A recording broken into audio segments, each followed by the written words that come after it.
The End of a Mythophile. The contents of the mansion of Everett Ashley Woodstock, the late Everett Ashley Woodstock, ran the gamut from the exquisite, the tasteful, and the rare, to the worst and absolute schlock.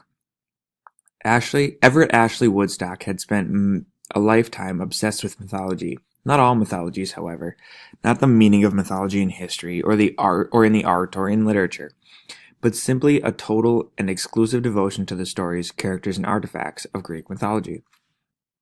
The combination of this passion and his considerable wealth meant that Woodstock's pieces of genuine Greek statuary, particularly those sculpted before 600 BC, were unmatched by all but a few major museums in the world.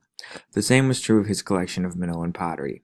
In fact, there were some wags in the Department of Archaeology at the local university who were known to observe that the Minotaur, if he ever came back, would likely have felt more at home in Woodstock's solarium than in Crete itself.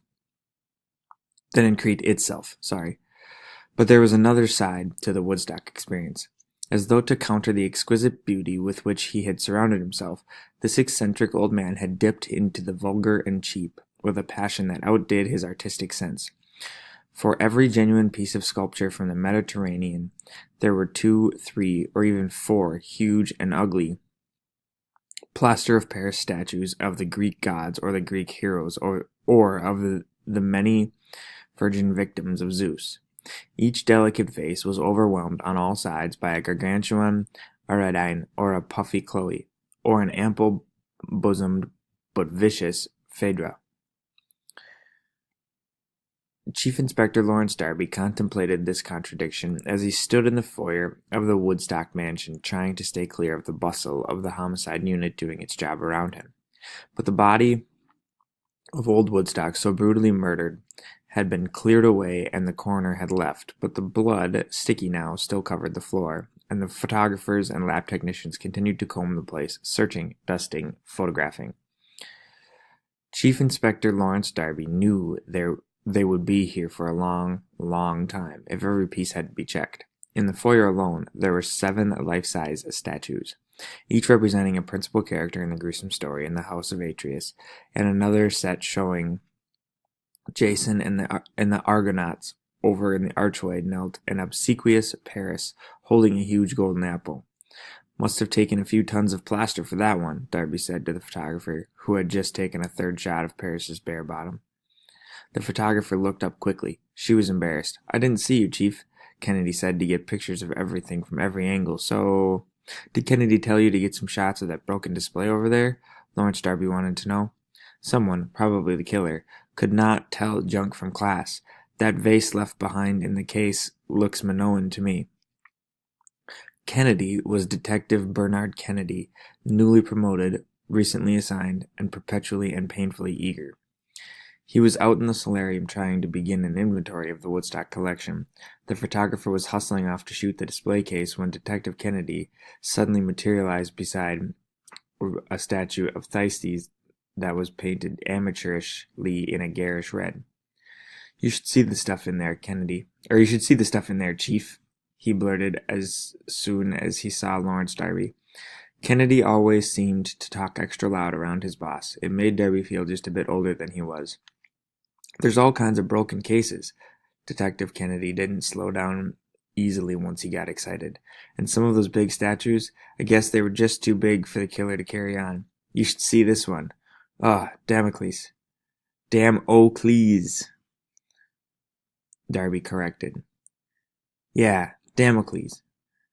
There was no stopping Detective Kennedy. "He got this giant sword over his head hanging from the ceiling yet, and these guys, Damien and Pythias," Darby managed to get in. "Yeah, Pythias," he smirked. "Wonder what those 2 guys had going." Darby felt weak. They are a wonderful symbol of true friendship, nothing more." "Didn't look like that to me." Kennedy paused for a second to bring a large plastic bag out from behind Thyestes. "Anyways," he continued, "we're gonna have a lot more trouble tracking down all that pottery than fingering the killer. Here's the piece de resistance." Darby ignored the pronunciation. "I hear there was a message left by Woodstock. This it?" Yeah, we found it right beside him. Kennedy held up a sheet of newspaper. See, look it.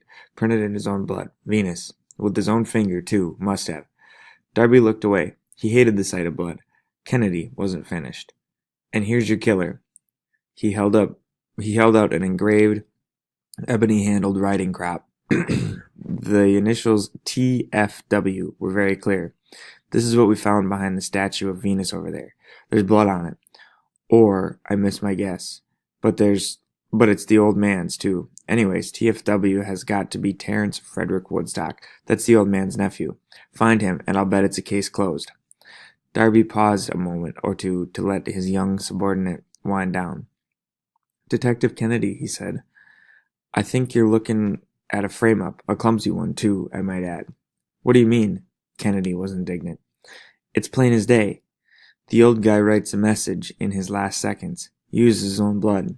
He couldn't possibly... If I may, Darby raised his voice to Kennedy's decibel level for the first time. You, young man, have an obvious gap in your classical education.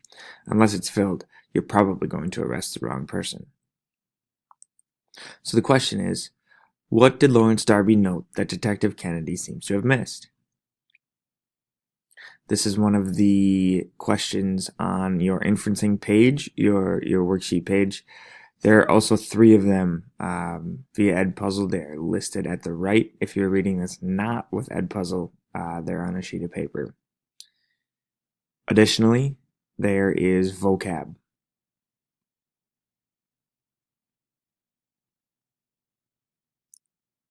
Thank you, and when you turn this in, it is worth 1 full unit.